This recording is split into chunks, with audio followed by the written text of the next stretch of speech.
Problemas con el azúcar. Vamos a tocar hoy una condición de salud que afecta a muchísimas personas, pero frente a la cual hay mucho desconocimiento y mucho falso mito. Es una condición de salud que estamos subvalorando y donde las estadísticas nos están diciendo que para dentro de unos 10 años aproximadamente, el número de personas con diabetes será cada vez mayor.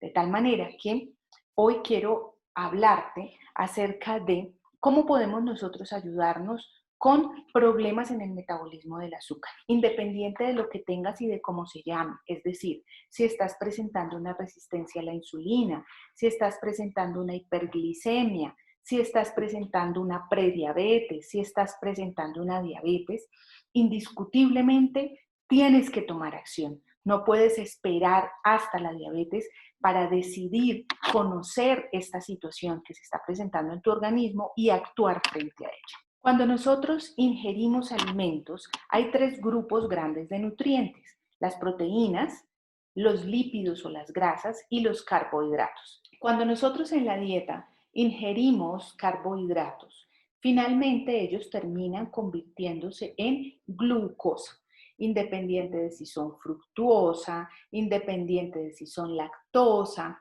ellos van a terminar convertidos en glucosa. Y esos excesos en el consumo, básicamente, de la glucosa, van a traer serios problemas con la salud. Entonces, vamos a comprender, como les decía, un poco acerca de ese metabolismo del azúcar, pero más allá de eso, los daños tan grandes que ellos ocasionan en la salud de las personas y cómo aceleran el envejecimiento de tus células casi 50 veces. Es drástica esta cifra. Vamos a conocer algunos mitos y verdades acerca del metabolismo de los azúcares y qué podemos hacer nosotros para mejorar. Entonces, frente al metabolismo de la glucosa, es importante que, primero, observa acá, ingieres alimentos, ellos se digieren y posteriormente liberan su carbohidrato, glucosa, fructuosa, lactosa, que se va a absorber por el intestino y va a entrar al torrente sanguíneo. Entonces, todo esto que ves aquí en este gráfico azulito son moléculas de glucosa que se encuentran en tu sangre. De otro lado, el páncreas, cuando identifica que hay toda esa cantidad de glucosa en sangre, produce una hormona llamada la insulina. Esta insulina, que son todos estos triangulitos amarillos que vemos aquí, es la encargada de entrar y hacer un acople con unos receptores en la célula específicos para ella, y cuando esa insulina se acopla a esos receptores, finalmente se abren unos canales, estos rojos que ves acá, que permiten la entrada de la glucosa. Eso es lo que sucede en situaciones convencionales. Pero cuando estamos presentando algún tipo de trastorno en el metabolismo de la glucosa, debemos corregir, o los puntos específicos a tener en cuenta son, de un lado, la ingestión de alimentos, es decir, estás consumiendo alimentos con una carga muy alta de carbohidratos, en términos generales carbohidratos. Esto no es un tema solamente del azúcar. O estos receptores de la insulina se han dañado por una mala nutrición, o genéticamente hay algún tipo de trastorno que hace que el páncreas, o hay alguna condición hacia el páncreas que hace que él no fabrique de manera adecuada esa insulina. Y básicamente esos son los tres aspectos en los cuales nos centramos desde el punto de vista terapéutico y con los que tú como paciente en casa puedes tomar herramientas para ayudarte a corregir esta condición. Entonces, a raíz de esto surgen los conceptos de hiperglicemia, resistencia a la insulina, prediabetes y posteriormente la condición llamada diabetes.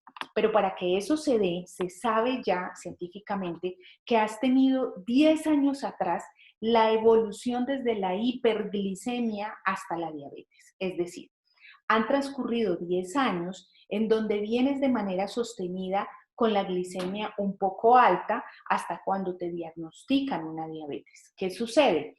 Que cuando aparece una hiperglicemia en ti y estás comenzando a tener síntomas, no puedes identificar cuánto tiempo atrás ya llevas con esa condición y cuánto tiempo te queda para poder entrar a un diagnóstico como el de la diabetes.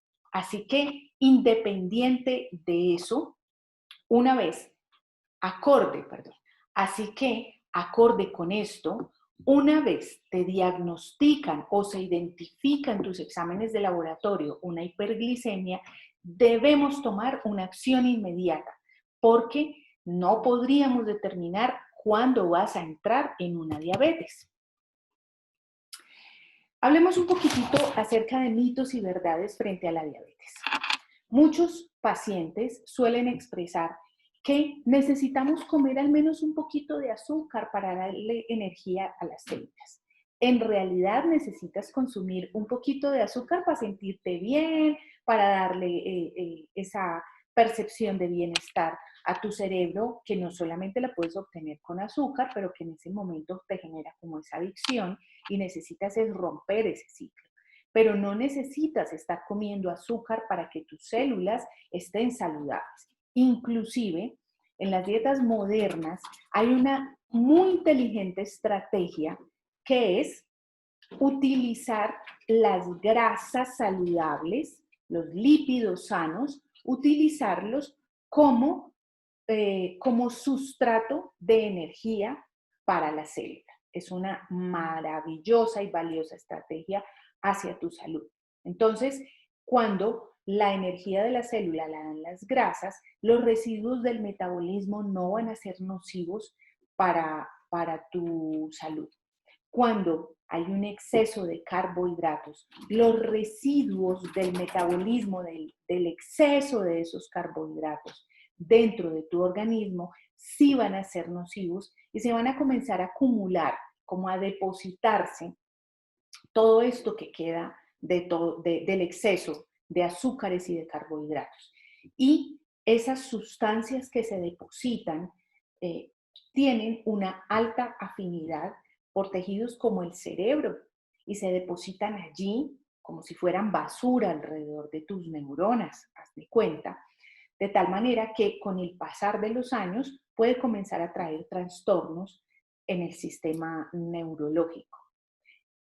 Inclusive se sabe que tiene cierta afinidad por el lóbulo frontal, en donde están todas nuestras habilidades eh, ejecutivas, y es un área del cerebro en donde borrón y cuenta nueva. Inclusive se sabe que tienen afinidad por el lóbulo frontal, que está directamente relacionado y se sabe que está afectado en condiciones de salud como el Alzheimer, la demencia, los trastornos de memoria.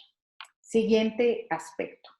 Entonces, necesito comer un poquito de azúcar para estar bien. No le puedes dar energía a tu célula de otra manera sin necesidad de que te la pases comiendo azúcar.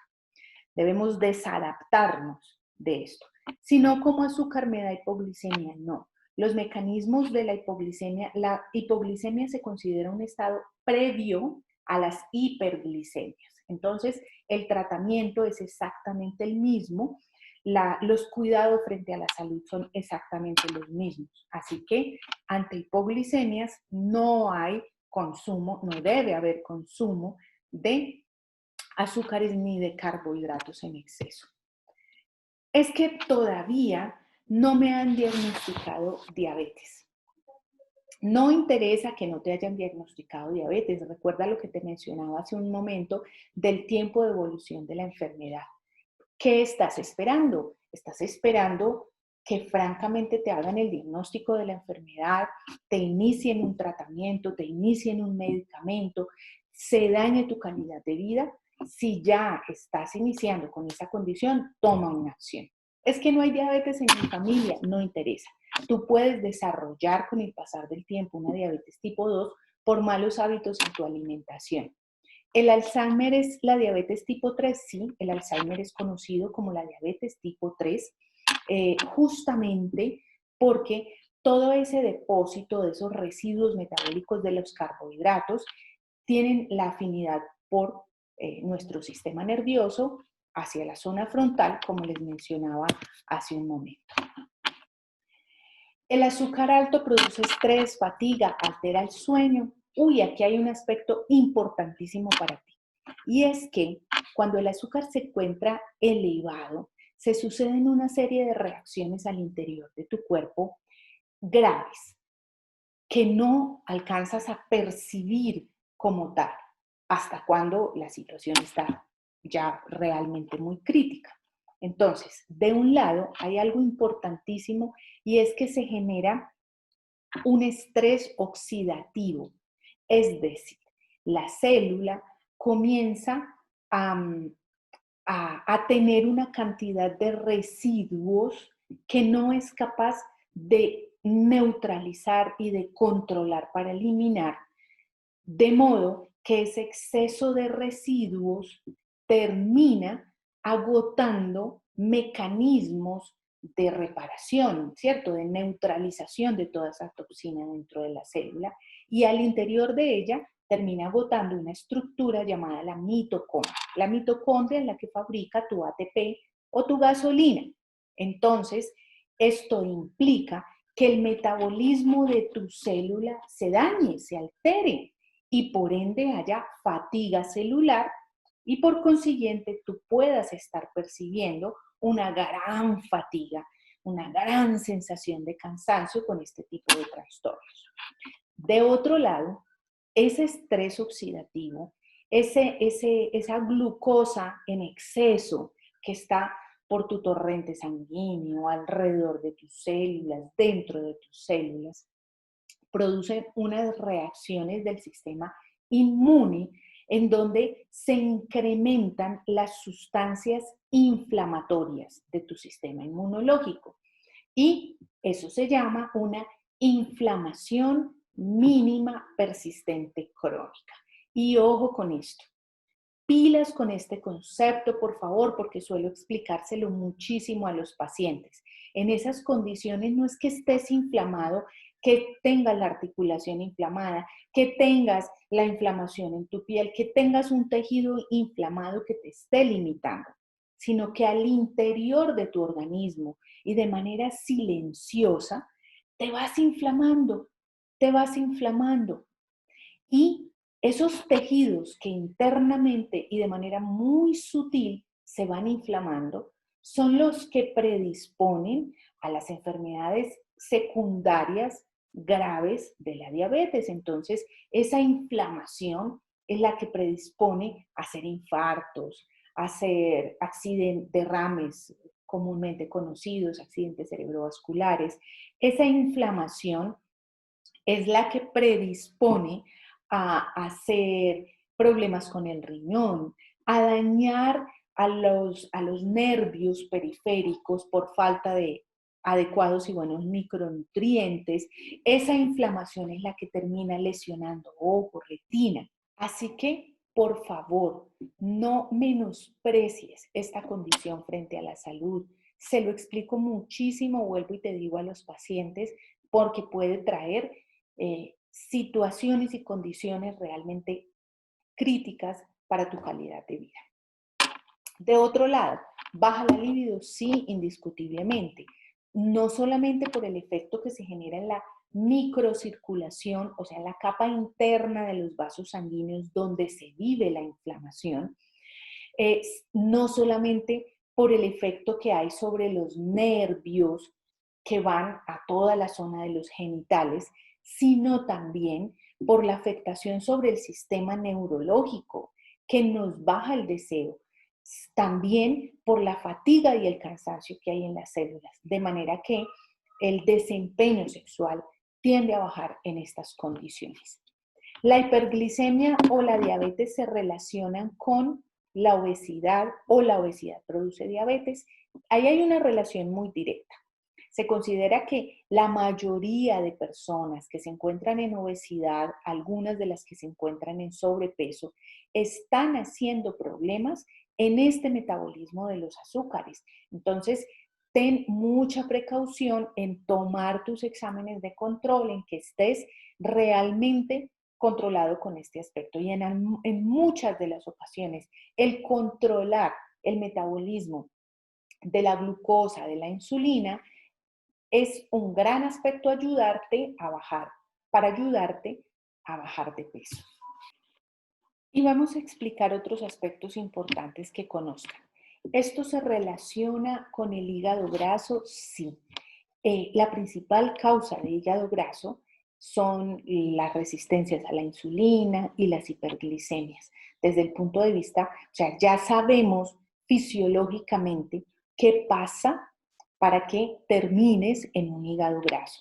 Entonces, si hay hígado graso, ojo, pilas, cuida el metabolismo de los azúcares y ahora que veamos qué hacer, cuídate y hazte tus exámenes de chequeo periódicos convencionales. Las personas que estén en este momento presentando algo de sobrepeso, algo de obesidad, ideal que tengan bastante precaución con su perímetro abdominal, es decir, con la medida de la circunferencia de su cintura. Los invito a tomar 1 metro y a medir la parte más amplia del abdomen, en la mayor medida, encuentres la mayor medida, mídete. Ese perímetro abdominal normal debe ir en los hombres hasta 90, debe ser inferior a 90. Bajo esa condición no hay obesidad abdominal y en las mujeres debe estar por debajo de 80 centímetros. Mídete, esto es un tip que te doy supremamente sencillo para poder determinar si hay factores de riesgo a través de una obesidad abdominal. Significaría que hay acúmulo de grasa al interior de tus vísceras y que debes también prender tus alertas. ¿Qué herramientas podríamos nosotros utilizar? ¿Cómo nos podemos ayudar? ¿Cómo nos podemos cuidar desde casa? El primer aspecto que quiero mencionarte es conoce tus exámenes de laboratorio. El valor, la glicemia es un examen supremamente sencillo, muy fácil de tomar, muy común, pero es importante saberlo interpretar. Entonces, lo normal de tu glicemia es que ella esté hasta 85. Me encuentro infinidad de pacientes con glicemias de 100, 105, considerando que están muy bien, que están en muy buenas condiciones, cuando realmente eso no es así. Entonces, fíjate, trabájate para que tus glicemias estén por debajo de 85 si no estás con diabetes. Si estás con diabetes, obviamente debe haber un manejo más orientado, pero si están en hiperglicemia o en resistencia a la insulina, trabájate para que logres obtener glicemias por debajo de 85. Segundo aspecto, en tus exámenes de laboratorio importantes, algo que se llama la hemoglobina glicosilada. La hemoglobina glicosilada es un patrón de laboratorio que nos habla de una reacción química en las células llamada la glicación. En otras palabras, es una reacción que nos dice qué tanto ese exceso de glucosa está dañando las proteínas dentro de las células. En otras palabras, qué tanto esa glucosa en exceso está dañando a tus células. Esa es la interpretación que le damos a la hemoglobina glicosilada. El nivel normal no ha de ser como el del control para un paciente francamente diagnosticado con diabetes. En estos casos, el nivel normal debe estar en 5.3, lo cual además nos indica que estás teniendo unos promedios de glicemia por debajo de 85. Muchos pacientes también me los encuentro con este valor por encima del 5.3%. Ya está sufriendo tu célula por el exceso de esa glicemia. Otro patrón que se puede tomar, quizás es un poco más complejo en su interpretación, es la insulina, pero tomar una insulina en ayunas nos habla de el comportamiento del páncreas y de este tipo de metabolismo y de la respuesta que está teniendo el páncreas frente a esos picos y esos excesos de glucosa. La insulina convencionalmente debe estar por debajo de 5. Ese es el patrón ideal para ella. Se dice que primero alteramos los niveles de insulina, se ve en los estudios, que primero, perdón, se ve en los estudios que primero alteramos los niveles de insulina y posteriormente es que encontramos esas drásticas hiperglicemias, es decir, los niveles de glicemia comienzan a aparecer francamente alterados. Entonces, es bueno tomar una insulina que nos habla antes de que aflore el problema qué pueda estar sucediendo con el metabolismo. Más aún si tienes, por ejemplo, antecedentes familiares de este tipo de condiciones frente a la salud. Siguiente aspecto importantísimo, la dieta. Yo les sugiero cuando hay hiperglicemia, resistencia a la insulina, prediabetes, yo te sugiero que te inclines por una dieta más cetogénica, en donde en esa dieta hay un consumo de más o menos un 60% de grasas, aproximadamente un 30% de proteínas y dejamos tan solo un 10% de carbohidratos. En esa dieta, por ende, adicionalmente te sugiero que no haya gluten como marcador de inflamación, perdón, me devuelvo. Adicional a esto, en esta dieta debe estar limitado el consumo del gluten, dado que sabemos que el gluten induce inflamación en el sistema inmunológico. Y ya te conté que uno de los grandes problemas de tener el azúcar alto es que hay inflamación. Entonces no vamos a consumir alimentos que induzcan más inflamación a nuestro sistema neurológico, a nuestro sistema inmunológico, que es el que fabrica esas sustancias. Entonces, regularmente, ¿cuáles son este tipo de alimentos? Son los lácteos, gluten por excelencia. Así que trata, por favor, de frenar ese tipo de sustancias para que te ayudes desde el alimento a no inducir todavía más inflamación al interior del organismo.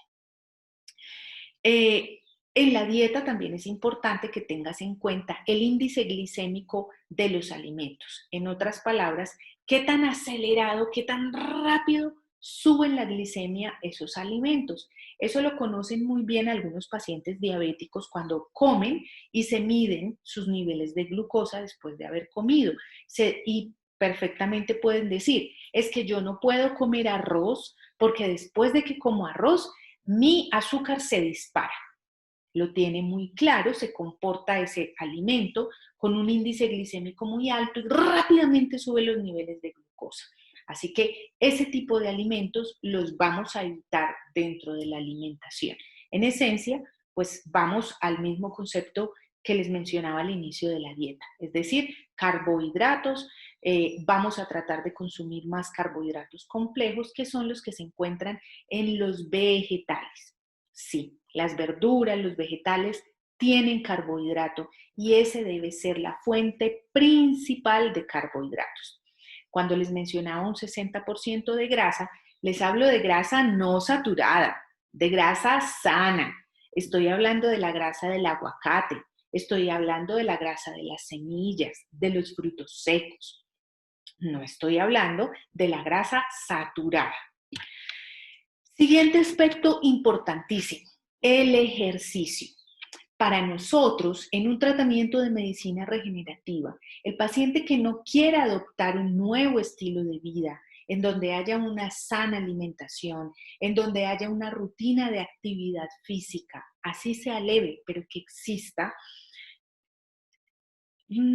seguramente los resultados no serán tan satisfactorios ni para el paciente ni para el médico. ¿Por qué? Porque este tipo de condiciones en salud deben ir acompañadas de un cambio en el estilo de vida.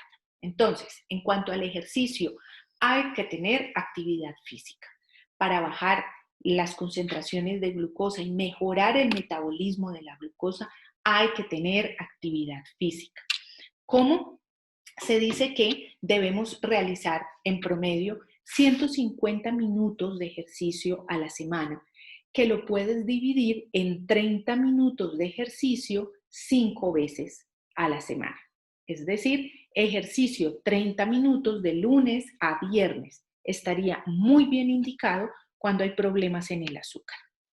Siguiente aspecto, cuarto aspecto importante que tenemos acá, el de los suplementos. Entonces, ¿se necesita suplementación? Claro, ya sabemos claramente que la producción de insulina necesita de ciertos micronutrientes, micronutrientes como el zinc, micronutrientes como el magnesio, micronutrientes como la vitamina B7, que es la misma biotina, para que se produzca de manera correcta y adecuada la insulina en el páncreas.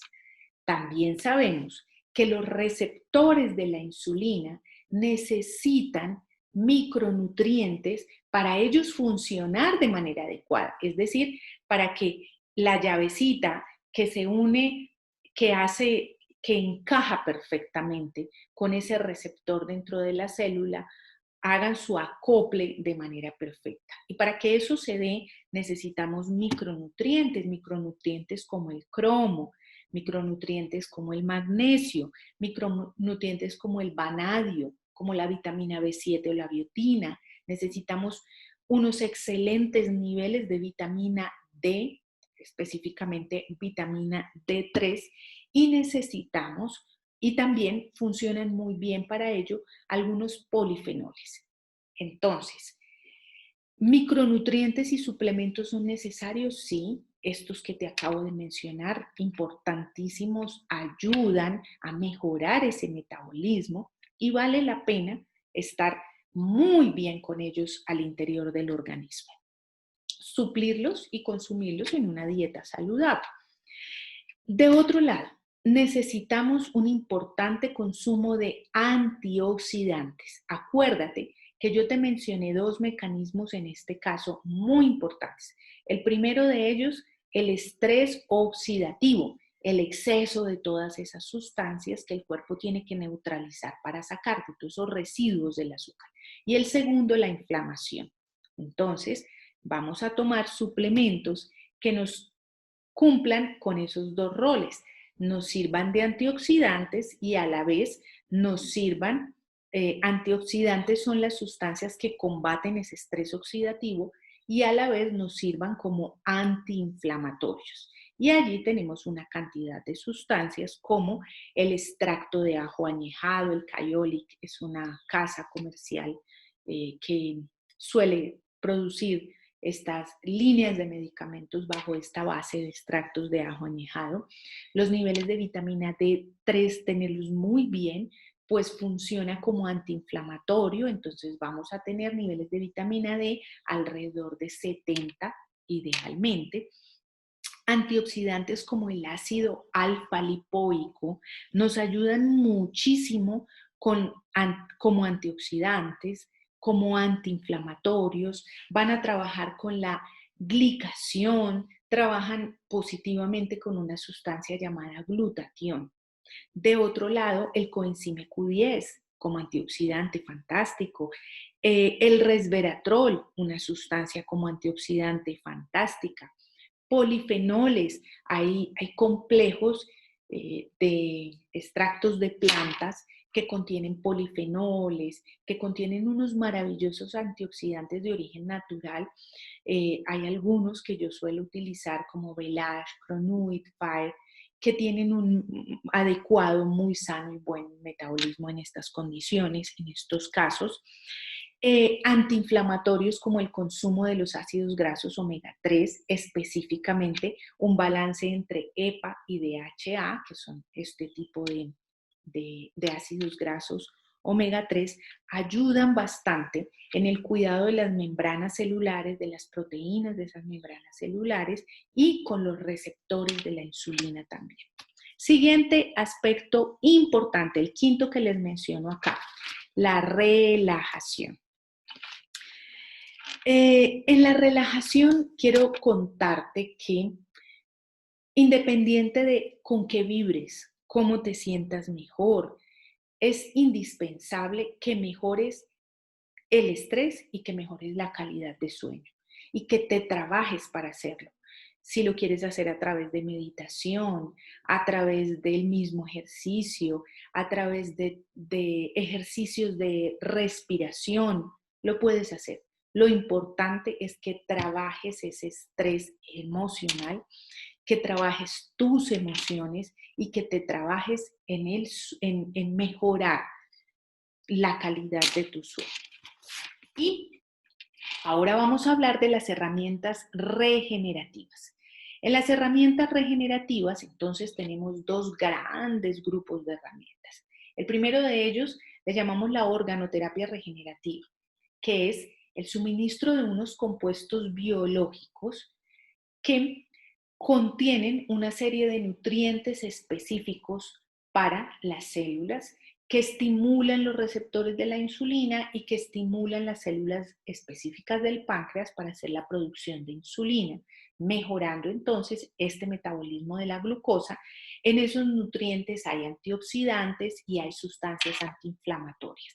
Son una muy buena opción terapéutica, son tratamientos que llevamos de la mano cuando hemos preparado ese terreno biológico, ponemos este tipo de terapias para que se queden haciendo esa nutrición durante el lapso de unos 4, en promedio 4 meses, 4 a 6 meses dentro del organismo y se queden estimulando positivamente todos estos cambios positivos que ya tomaste en tu estilo de vida.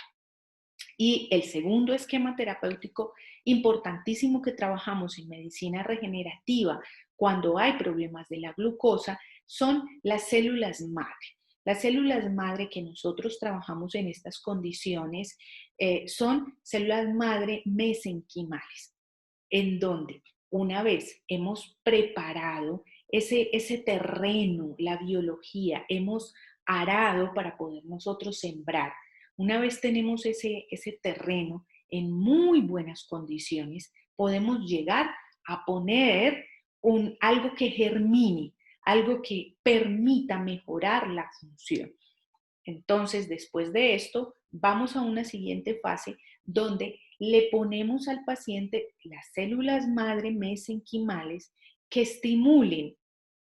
¿Ellas qué hacen? Estimulan positivamente la actividad celular, estimulan las células beta del páncreas para su producción de insulina, pero tienen una gran característica y es que se comportan como unas antenas que señalizan para que se baje la inflamación. Es como si pusiéramos muchas antenas diciendo, por favor, bajen la inflamación para que toda esta condición se pueda corregir y para que todos los factores de riesgo, para que todas las complicaciones de una diabetes se comiencen a frenar, a frenar, a frenar y nos evitemos los problemas a futuro que tienen este tipo de enfermedades y este tipo de condiciones. Obviamente, en este tipo de tratamientos de medicina regenerativa, hacemos una combinación con una suplementación con nutracéuticos específicos a las necesidades de cada uno de los pacientes y estamos haciendo controles de laboratorio en promedio cada 3 meses en donde veamos la mejoría, la progresión y que los niveles de exámenes de laboratorio vayan hacia la disminución, vayan hacia la normalización. Bueno, y así terminamos esta capacitación. frente a los problemas en el metabolismo del azúcar, de la glucosa, la hiperglicemia, la resistencia a la insulina. Espero que sea muy útil para ti y que te ayude a mejorar tu calidad de vida, que te ayude a prevenir este tipo de enfermedades que cada día son más frecuentes en nuestra población y que están muy subvaloradas por quien las tiene. Tienen muy poco valor muchas veces al momento en que te las diagnostican o en que te las identifican. Consideras que no hay nada que hacer cuando, como te das cuenta, hay muchísimo, hay demasiado que hacer para cuidar tu salud. Recuerda, prevención, que es actuar antes de que aparezca la enfermedad, antes de que aparezcan las complicaciones. Posteriormente, seguro, será mucho más complejo. Cuando sabemos, será mucho más complejo. Y sería absurdo cuando sabemos que hay muy modernas herramientas para ayudarnos con la salud. Les habló la doctora Sandra Arias, médico, especialista en medicina regenerativa y de antienvejecimiento celular. Nos vemos muy pronto en otro video de educación a pacientes.